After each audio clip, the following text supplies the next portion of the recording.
Estem amb Roger Rosas, MVP d'aquest partit del Gerbert contra el Santana. Per desgràcia no he pogut obtenir la victòria, però heu arribat fins aquí a la Copa Colegial. Què t'ha semblat aquest partit? Perquè al principi semblava que estàveu allà, al final per desgràcia s'ha anat al marcador. Bueno, hem començat molt forts, hem anat frec a frec, però llavors el Pau Jordà es diu, és una bèstia, ens ha fotut 4 o 5 triples, poder, 20 i pico punts, i això jo crec que ha sigut la clau del partit, que han agafat aquest marge i ja no hem pogut retallar-lo, i per això hem acabat tenint la derrota, però estem molt orgullosos d'on hem arribat.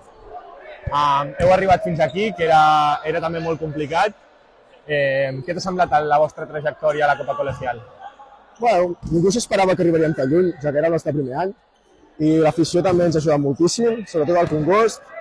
Estem molt orgullosos d'ells també, sobretot donar gratitud als professors, l'afició i tota la gent que ens ha acompanyat durant aquest trajecte. Molt bé, moltes gràcies. A tu.